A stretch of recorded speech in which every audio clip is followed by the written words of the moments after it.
Olá pessoal, é um grande prazer estar aqui com vocês novamente e hoje nós vamos dar continuidade ao vídeo anterior que ficou ali uma pergunta, né? Uma pergunta que naturalmente nós vamos buscar respondê-la neste momento. Quando a Rapunzel ela sai de casa, ela vai com o príncipe, ela não leva toda aquela estrutura que simbolicamente representava toda a sua estrutura familiar, tudo aquilo que tinha ali como tradições, como valores, aquilo que era a sua família. E isso era representado por quê? Por aquela árvore que cresce sobre o túmulo da sua mãe. Ela não leva apenas a pombinha. E por que isso acontece? Ora, isso é uma coisa muito fácil da gente entender. A vida inteira nós vamos receber influência dos nossos pais. Na verdade, não só dos nossos pais, mas dos nossos avós. Vamos receber influência de diversas fontes. Muitas vezes professores, muitas vezes amigos, vizinhos, né? Familiares principalmente. Mas com o passar do tempo, nós vamos amadurecer. E nós não vamos ser uma cópia daqueles que nos antecederam, aqueles que nos influenciaram. Nós não seremos uma cópia daquele que, por exemplo, os nossos pais disseram, os nossos avós, os nossos amigos, ou de um livro, ou de um professor, não importa. Nós não seremos essa cópia, mesmo porque nós não teríamos essa capacidade de de nos tornar um clone de outra pessoa. E o que ocorre? Ocorre o que aconteceu com a Cinderela. Ela leva algo consigo, mas é algo que é dela, que é a pombinha. A pombinha estava na árvore o tempo todo, na árvore, o tempo todo na árvore, mas ela não leva toda a árvore.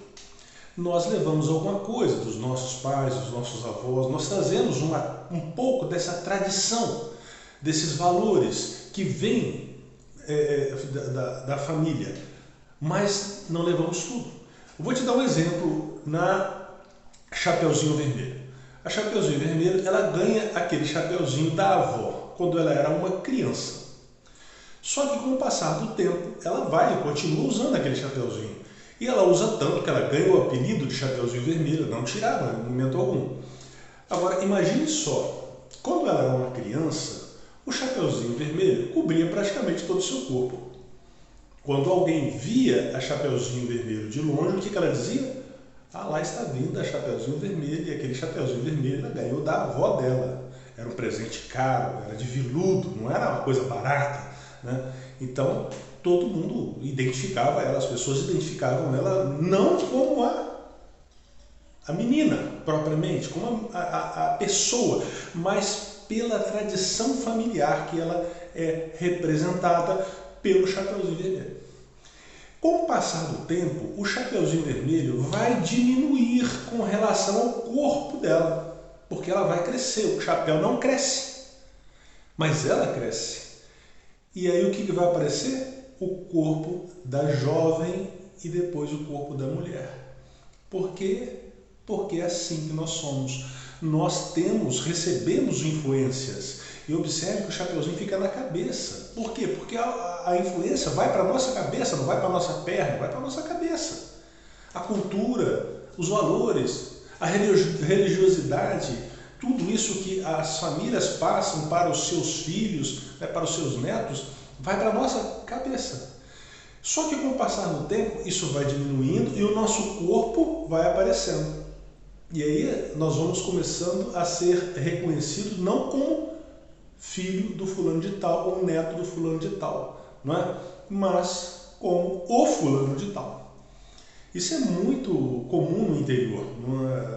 No interior isso comigo acontecia com os meus irmãos. Quem é esse? Ah, esse aí é o fulano, filho da dona Áurea, filho do João Alcides.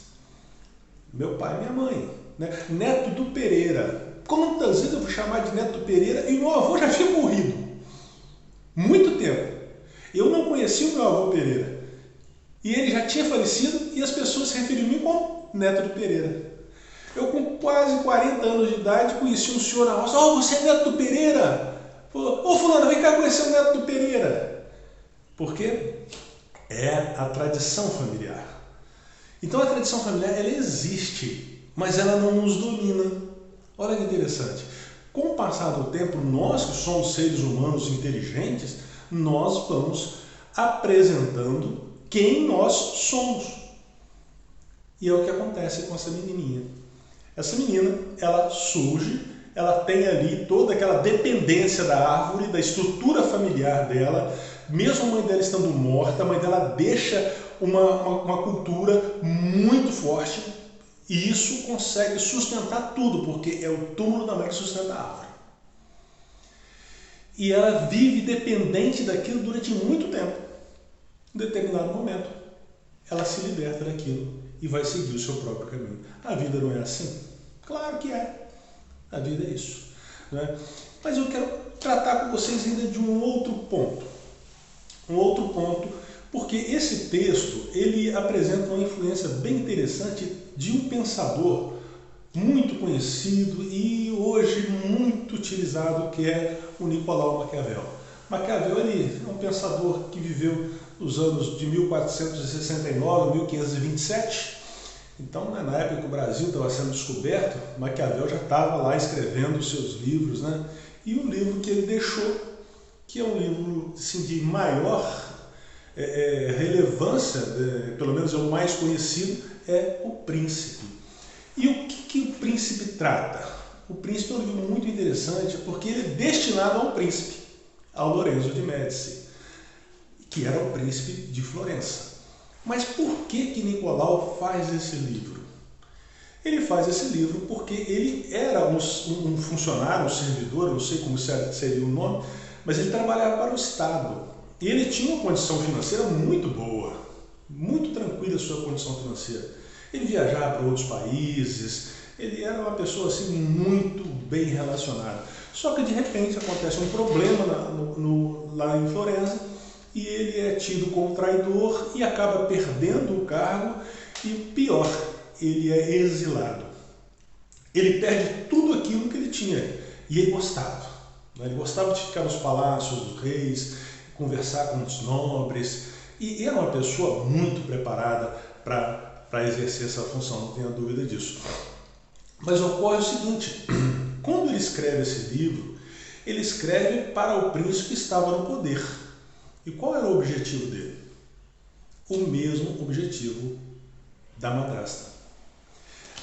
Organizar uma aproximação com o poder, com o príncipe.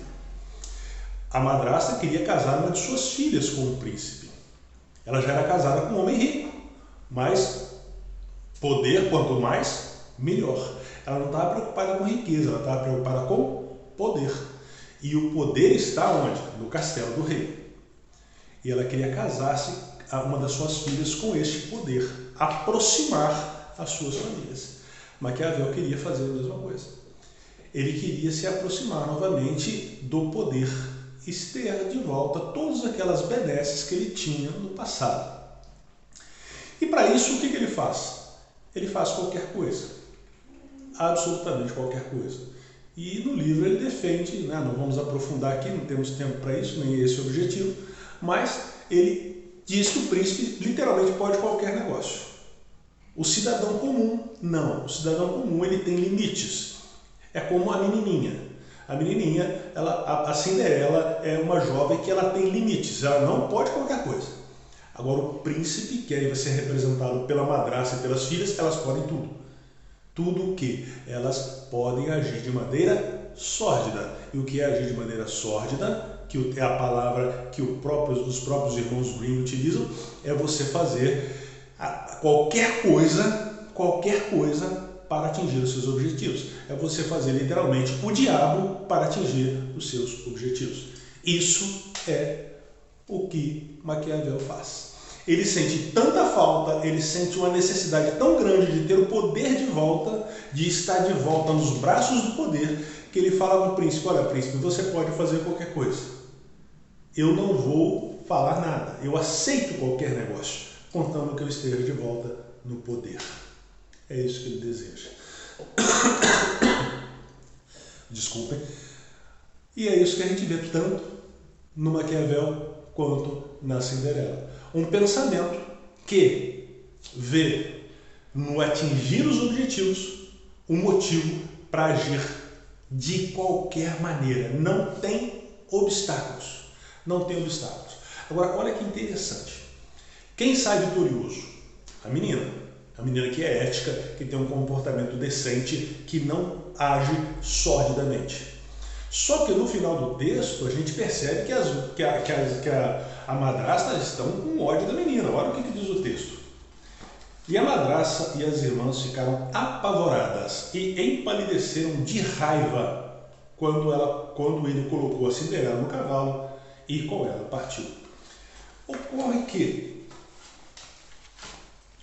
o ódio que existe no coração da madrasta e das meninas, eles continuam existindo. Cinderela acaba aqui. Mas será que a vida de uma pessoa ética, de uma pessoa que, como diz o texto dos irmãos Grimm, fazem sempre as coisas boas, né? No texto que ele utiliza, ele coloca uma palavrinha voltada para a menina, né? Seja sempre uma boa menina, né? Esse ser sempre uma boa pessoa, será que as pessoas que fazem isso sempre, que são éticos, que têm um comportamento decente, essas pessoas, elas se livram desse ódio? A Cinderela se livra porque o texto acaba aqui, é igual Romeu e Julieta. É o maior romance do mundo, por quê? Porque os dois morreram, não tiveram filhos, não tiveram que criar filhos, não foram avós, não tiveram que trabalhar para cuidar da filharada, aquela coisa toda. Então é o melhor romance mais maravilhoso do mundo, né? Conhecido e tal. Por quê? Porque não aconteceu. O romance, ele é bonito porque ele não existe, ele está no campo das ideias. E tudo que está no campo das ideias é maravilhoso. Por quê? Porque não existe. E quando uma coisa não existe, você consegue fazer que ela seja linda, maravilhosa, bonita, perfeita. E aí? E aí eu sou obrigado a pensar. No campo das ideias, é muito legal ser ético, ter um comportamento. Mas e na vida real? Será que eu consigo ser sempre uma boa pessoa? Será que eu tenho condição para isso? Será que as pessoas que me cercam vão me dar a oportunidade? Ou elas vão olhar para mim com tanto ódio, com tanta raiva da minha integridade, que elas vão me obrigar a deixar de ser uma pessoa íntegra? Não tem que se pensar. Imagina só, você está andando de carro. Preste atenção no exemplo que eu estou dando. Você está andando de carro, uma estrada maravilhosa, reta, olha do lado, a placa 80 por hora. Você está 120. Aí você passa pela placa. O que você sente? Eu acabei de descumprir a lei. Por quê? Porque a placa diz 80. Mas quem colocou aquela placa ali sabe que ali é inviável passar por 80 por hora. Ele sabe perfeitamente.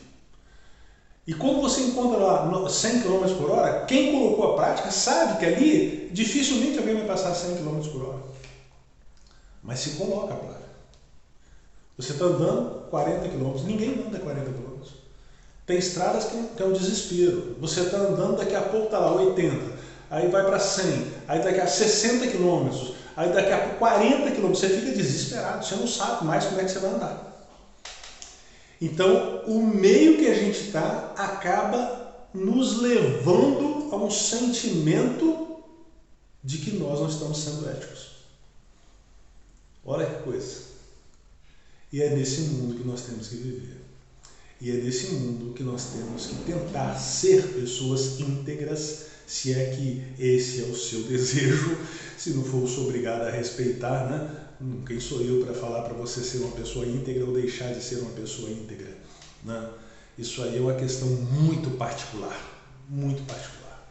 Mas o que nós podemos observar é que nós temos um texto do século XIX, escrito pelos irmãos Grimm. Na verdade, esse texto foi reduzido a termo no século XIX, mas é um texto muito mais antigo, é um texto de tradição oral. E ele traz para nós essa ideia. Olha, o importante é ser uma pessoa íntegra, porque são os íntegros que são recompensados. É isso que esse texto ensina para as nossas crianças. Um ensinamento muito importante. Bom seria se a nossa sociedade pudesse continuar esse ensinamento ao longo dos anos. Com certeza, nós seríamos um mundo, talvez, quem sabe, bem melhor, não é? Bom, falei alguma coisa para vocês daquilo que é Cinderela. Não falei tudo, naturalmente, nós não temos como falar tudo, mas coloquei aqui alguns pontos e eu acho que vale a pena. Se você tiver a oportunidade, baixe o livro, ou então leia o livro. Se você tem lá o Kindle, leia o livro e eu tenho certeza que você vai achar um pouco interessante tudo aquilo que nós discutimos ali naqueles textos, ok? Um grande abraço a todos, espero com certeza nos encontrar numa próxima oportunidade.